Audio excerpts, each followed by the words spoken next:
Hi everyone, welcome back. Another pencil and wash for you this time. I'm going to be doing this scene today. It's probably not coming across very well in the camera, but there's some nice contrasts going on in there, some nice colours. I've changed it a little bit, I've left the sheep out and not put so much detail in the foreground. But there's the drawing that I've already done. The paper that I'm going to be using is 10x7 Daler Rowney Langton Prestige. It's 140 pounds in weight and it's a rough surface. So I'll tell you the colours that I'm using as I go along. Okay, so I'll just get some colours mixed up.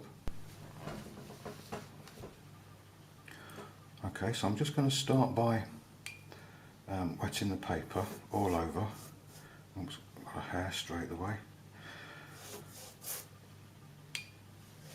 Got a few colours mixed at the side of me, ready to go as well. Just mainly cerulean blue, a little bit of cobalt blue for the sky, and some burnt sienna and cobalt blue just for a few sort of cloud shadows and clouds.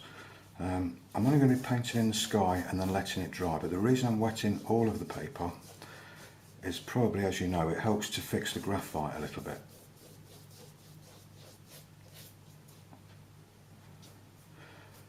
Right, okay.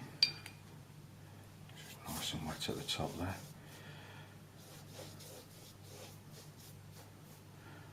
Okay. So now I'm just going to use just neat cerulean blue for the sky.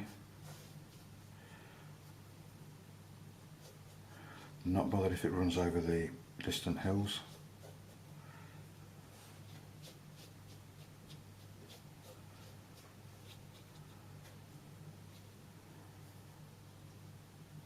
And a little bit of cobalt just at the top. A little bit at the bottom as well. Didn't really mean to do that, but there we go. I'm just going to make the cerulean blue mix in the palette just a little bit stronger.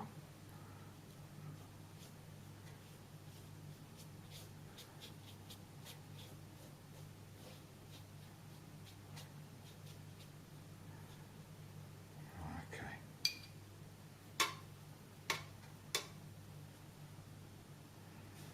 Now I'm just going to use some cobalt blue and burnt sienna, just to, while the paper's still wet, just to sort of suggest a few of these light grey clouds that are kind of moving around in the sky.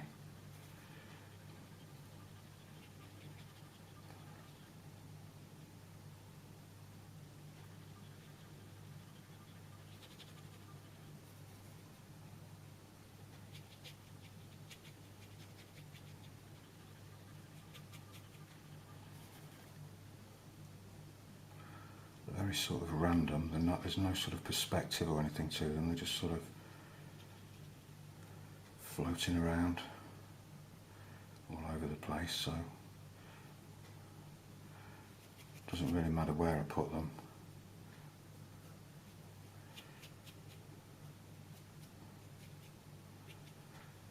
Just want a few, just here and there, nothing, I don't want anything too heavy in there.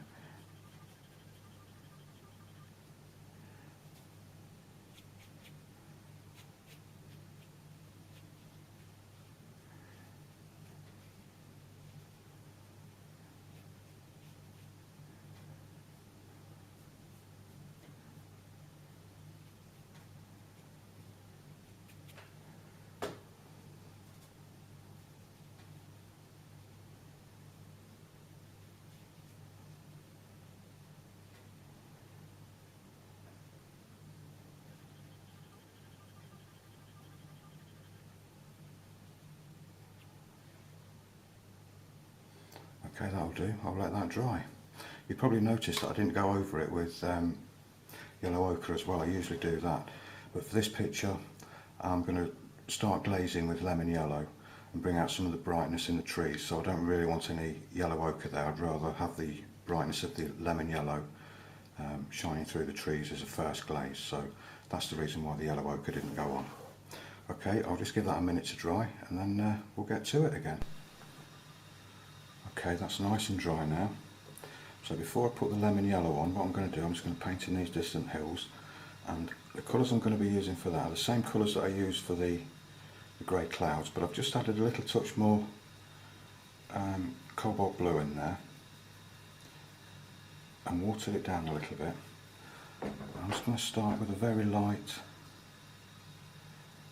initial wash just over these, and then while it's still wet I've mixed up some yellow ochre with a touch of hooker's green in it, sort of a dirty mustard looking colour, and I'm just going to drop a little bit of that in just here and there. From the picture I can sort of, although it's fairly sort of greyed out and very distant, I can just make out just a few hints of like the green of fields and things like that. So that's what the yellow ochre mix is for. Okay, I'll just drop a little bit of that in now, just here and there.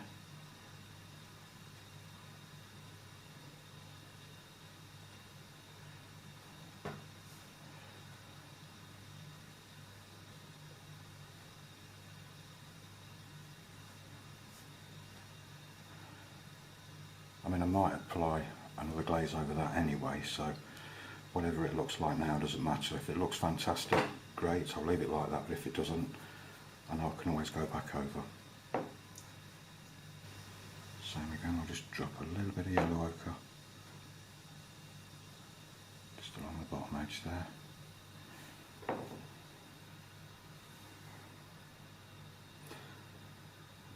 Yeah, that looks okay. I'll let that dry, then I can start glazing the trees.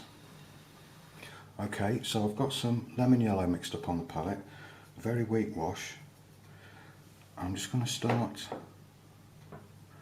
just going over the trees, all over,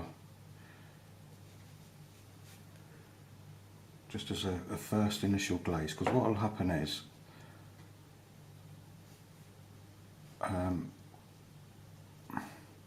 for example on this tree here, when this is all covered in lemon yellow, when I start going over with the darks, if I leave a few areas here and there and the lemon yellow shows through, it'll, well, hopefully look like highlights on the leaves.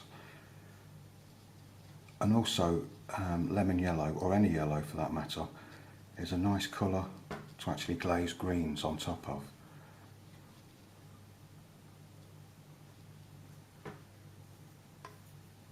And also, I don't know what it is about pencil and wash, but for some reason when you initially just glaze over everything with yellow ochre or even lemon yellow, as in this case, graphite and yellow just looks fantastic together.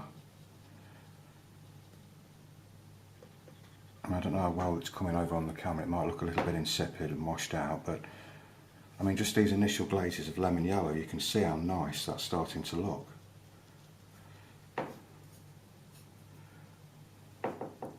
Well, I think so anyway. You're probably looking at it thinking, oh no, it looks awful, but I actually really like the look of it, the lemon yellow and the graphite, or yellow ochre and graphite.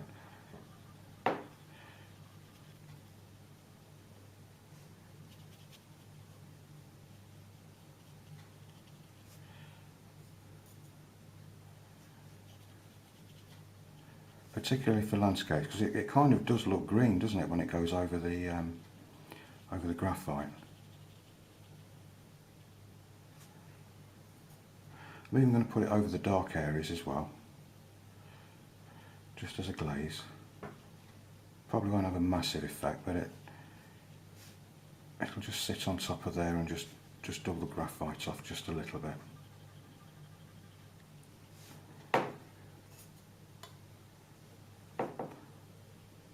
So I'll work my way along all the way to the end, just doing this.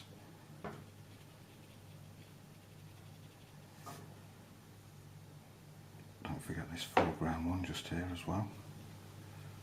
I was a little bit worried that this might be a little bit too heavy with the graphite, but only time will tell when I've got some more glazes on there. I mean, I guess if you go too dark with the graphite, you just go darker with the paint. I mean, that's my sort of logic. you know, just keep building the layers up. And if worst comes to the worst, you can always go on with a little bit of gouache or even pastel pencil. I wouldn't suggest coloured pencil, that might be too hard. If you're going over the graphite with coloured pencil, even after you've kind of fixed it with several layers of watercolour, it might still sort of smudge and mix in with the coloured pencil. But pastel pencils, I've actually experimented with them in the past on, you know, paintings like this, and you can actually get away with it. You know, you can literally draw over some of the darker graphite areas. If you start smudging the pastel pencil though, it will, you know, actually start to mix in a little bit with the graphite. But just for a few spots here and there, a few little highlights and details, it does seem to actually work.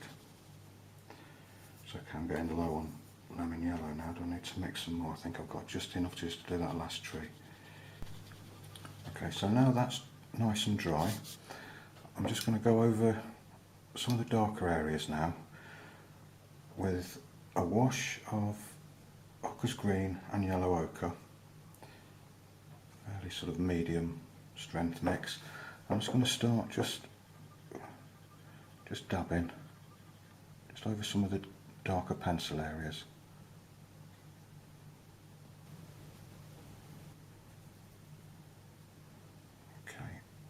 And just a little bit of lemon yellow,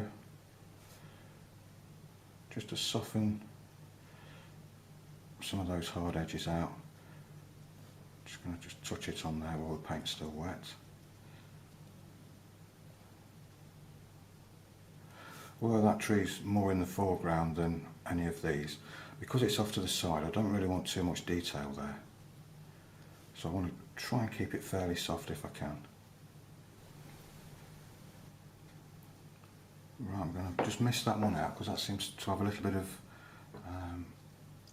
warmer colour in it, a little bit of red, a bit of burnt sienna or something. So I'm going to come back to that in a minute. I'm just going to concentrate on the trees that are actually green and work my way round to the others later.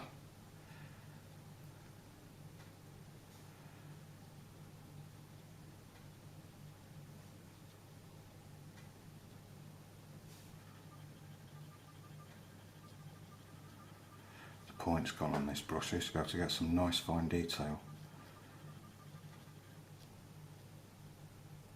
at one time, but it's getting a bit blobby now.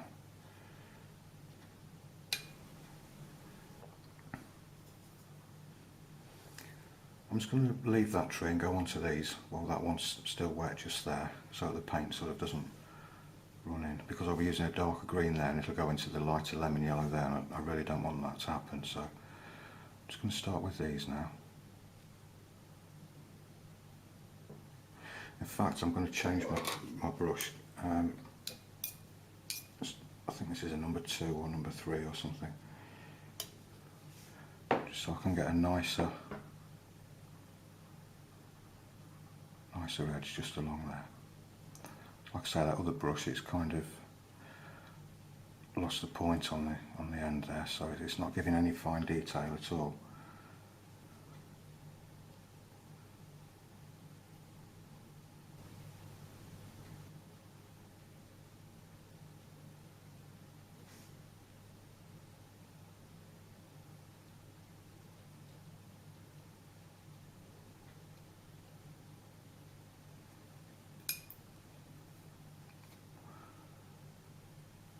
I'm using just a little bit of lemon yellow.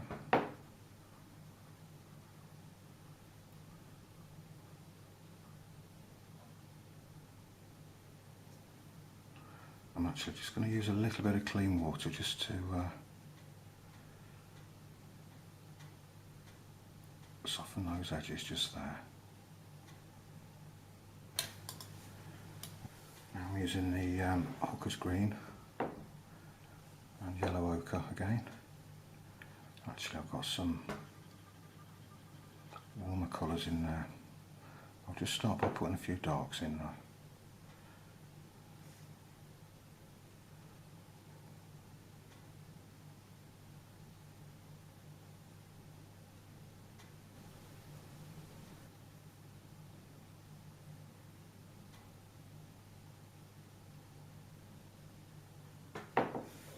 Okay, I'm going to leave that area there. Like I say, it's got some warmer colours going on in there, which I'll mix later on when I've got all the green areas finished.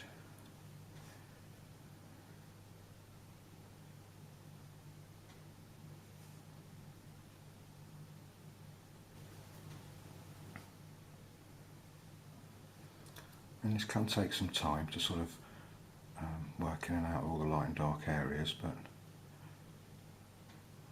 it's worth it at the end of the day. I mean, you can just keep glazing over it with just sort of flat washes and it'll still look okay because you've got a fair amount of detail there, you know, with the pencil work, but this way you can add a little bit more. You know, if you do keep just glazing over with flat glazes over to the top of pencil, eventually you will lose the pencil work and lose all that nice detail and texture that you worked so hard with initially. So just to take your time and just do these little sort of spots and dabbing motions just in and out of the light and dark areas will start to give a nice sort of foliage texture as well as applying tone.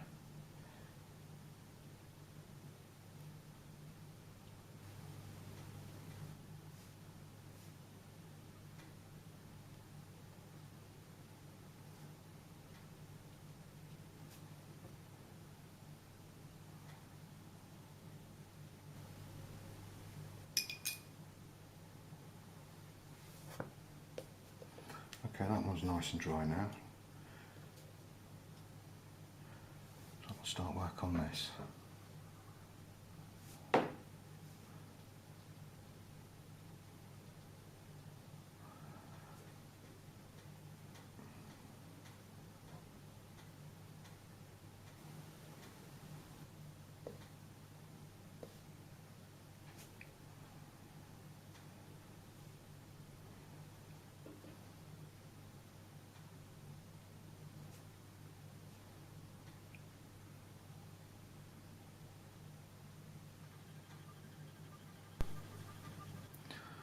Okay, so now I'm going to just start to introduce a few of the warmer earth tones to the tops of the trees. They're just starting to turn brown, sort of red brown, just here and there. So I'm just going to start very lightly just to see how I go, with just a little bit of raw umber, just to see the effect that it has. That might be a bit strong.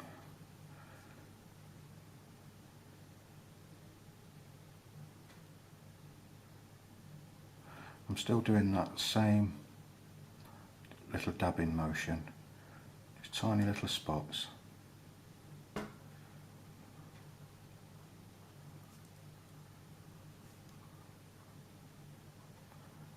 Still leaving some of the lemon yellow to show through.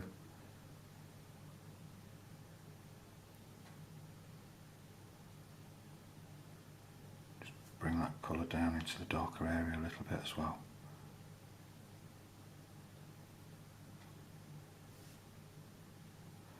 It does take some time. You do have to have some patience to do this.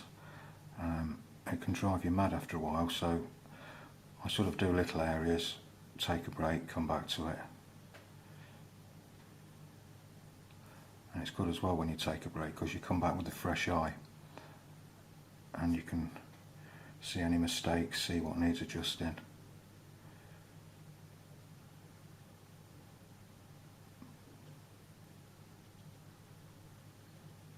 So I'll just continue on like this for a while.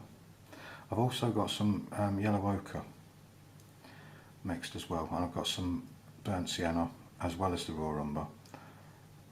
I'm probably going to just use a little combination of all of those, just sort of here and there, just for some variation. Okay, I'm going to leave the trees there for now. They're not completely finished yet, but what I want to do now is get the rest in and then have a look at them, see what they look like, see if they need any adjustments. But before I continue with the foreground or anything, I'm just going to put a light blue glaze just over the distant hills there.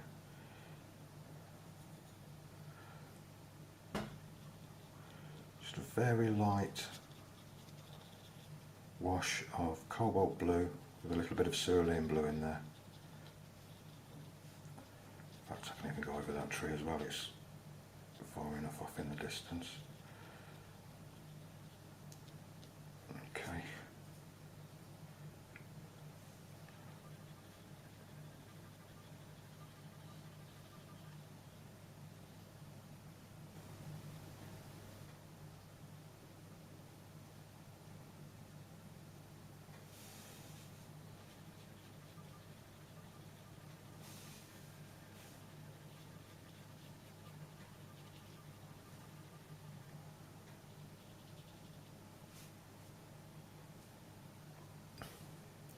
Okay, I'll just let that dry. So now I'm going to use a mix of Hooker's Green, cadmium yellow and a little bit of yellow ochre. Fairly light, fairly watered down. I'm just going to start painting some of the grassy areas just around this area here. There's like a little bit of a wall just at the top there which looks white. So I've got to remember just to leave that area white.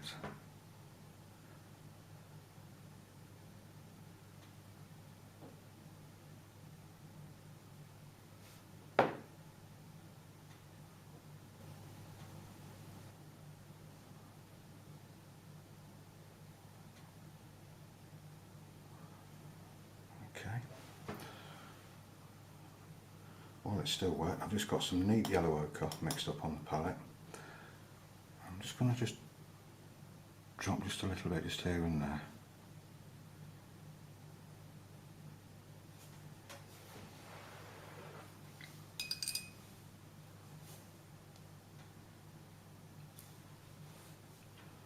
And the same colour again.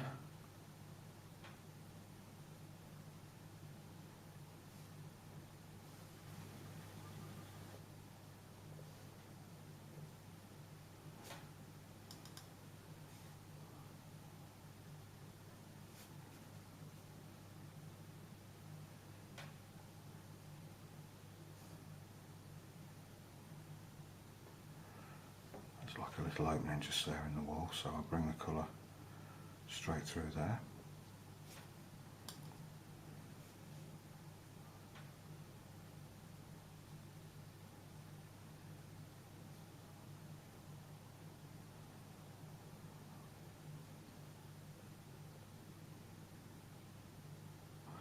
Try and leave a few little gaps in the wash just to suggest a few stones, rocks and things like that just here and there.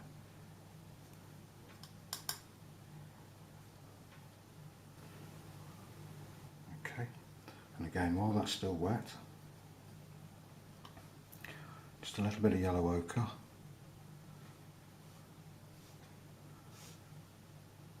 Just dropped in while it's still wet.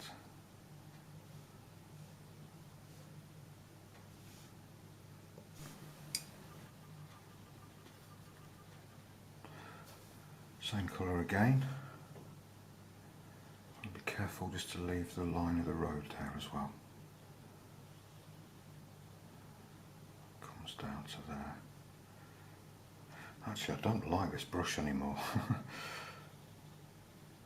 I'm going to empty what's on it and then I'm going to go back to the smaller one, I think.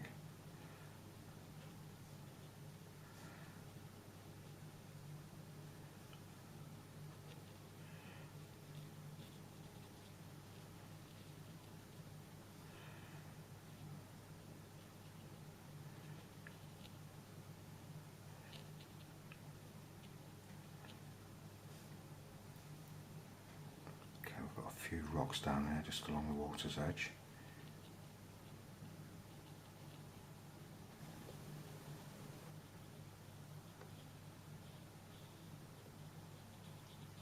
Okay, while it's still wet, some more yellow ochre just drops in.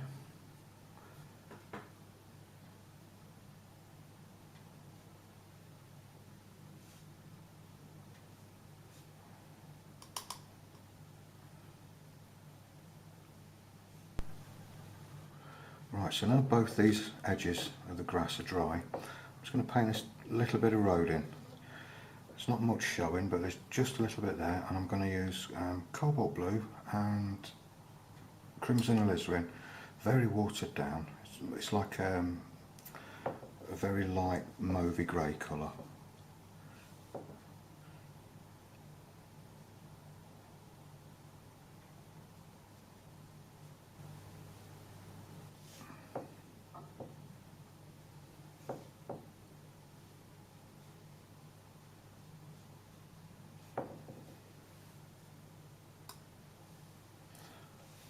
In this area here I'm going to paint the whole lot.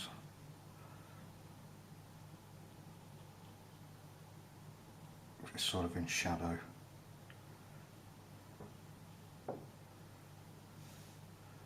Just the top edge of the wall, just along there. Just a little bit more of that same colour just on the side of these pillars.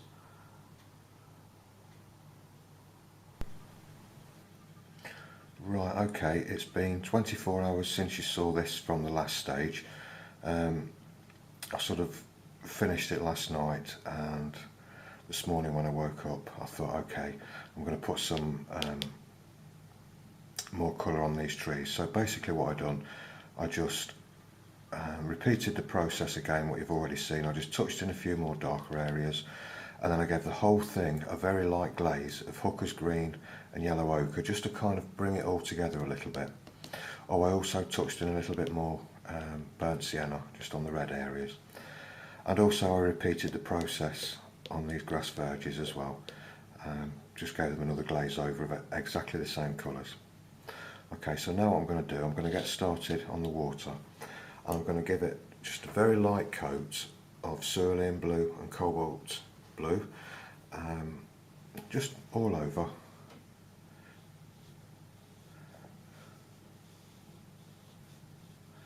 Maybe just leave a few white areas just here and there.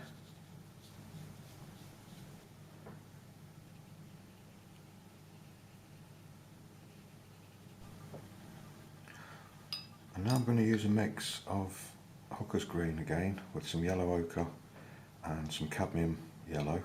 I'm just going to start painting in these foreground areas now.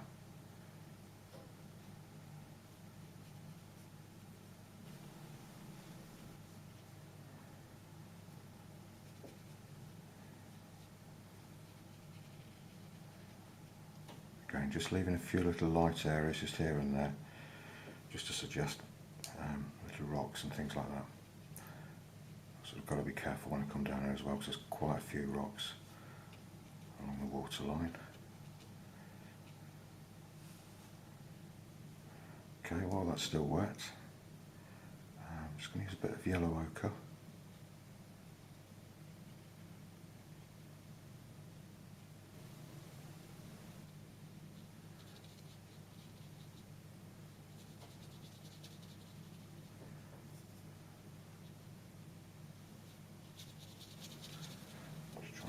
Sort of grassy edge just along here. Should really be using a rigger or a finer brush than this, but this will be okay. And just at the bottom there, I'm just going to go in with a little bit of hooker's green and crimson, just to darken that off a little bit.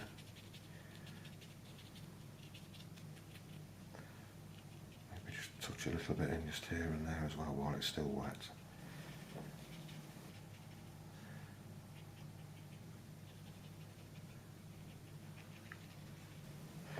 And while it's still wet, I'm just going to drop in a little bit of yellow ochre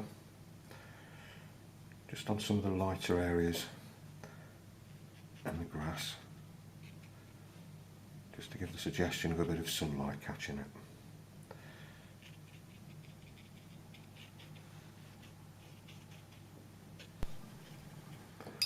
Right, okay, I'm just going to wet this area again just with clean water.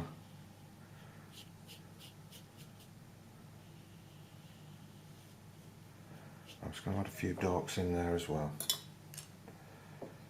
while it's still wet.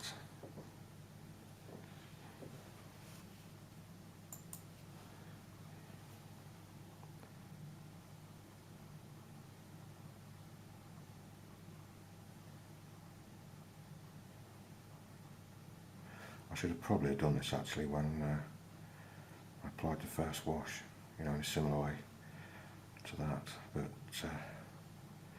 I didn't, so I'll have to do it now. I've got some darks coming down here.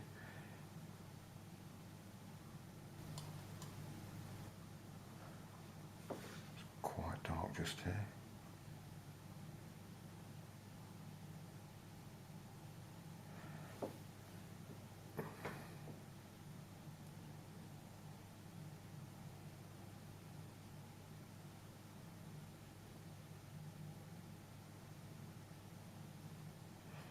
The darks that I'm using are Hooker's Green and Crimson.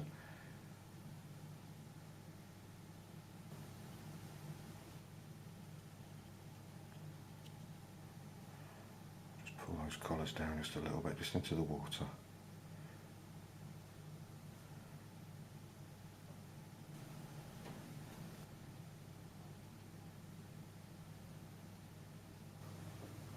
Okay, so now I'm going to do some reflections. I'm going to reflect these tree colours down into the water, just sort of wetting it a little bit here and there.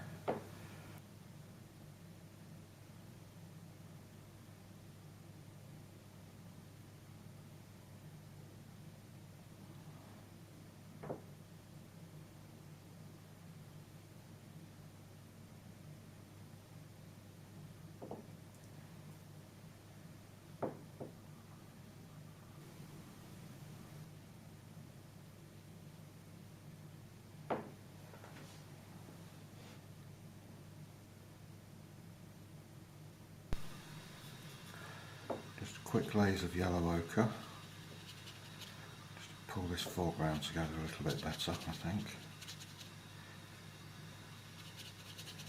Just warm it up a little bit, maybe just a very light one, just over the top part just here.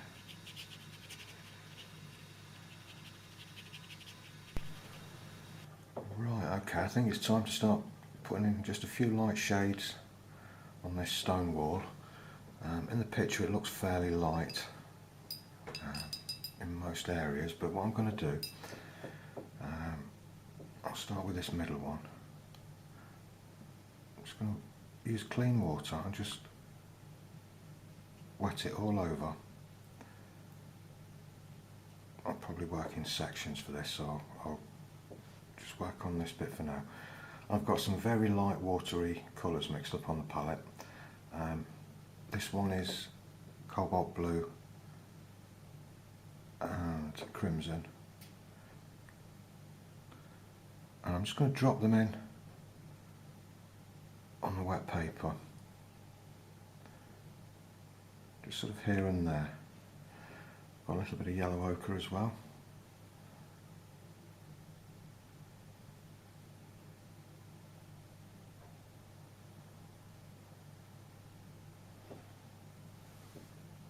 I really don't want to go too dark with this, I want to keep it nice and light.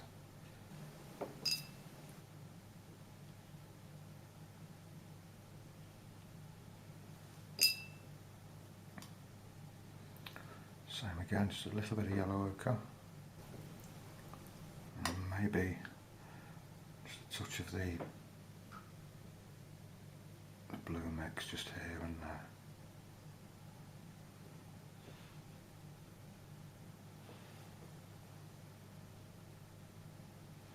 Well, it's not done a lot, but I think it's added something to it. It doesn't look quite so stark as this one. So I'll leave it like that to dry, and I'll carry on with the others and see what they look like.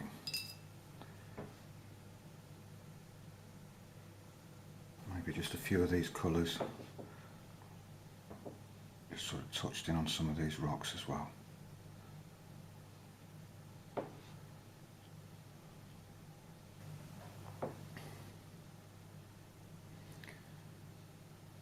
Well, there we go. I think that one's pretty much done. Okay, so I think I'm going to leave it at that for now. Call that one done. Don't think there's much more I can do to it without sort of spoiling it. Yeah, I gave this area just here a little glaze of yellow ochre, just to sort of tone the rocks down a little bit. But apart from that, it's pretty much the same as you saw it in the last stage. And yeah, so I hope that's been helpful to somebody. And thanks very much for viewing. I'll see you next time. Take care everybody. Bye for now.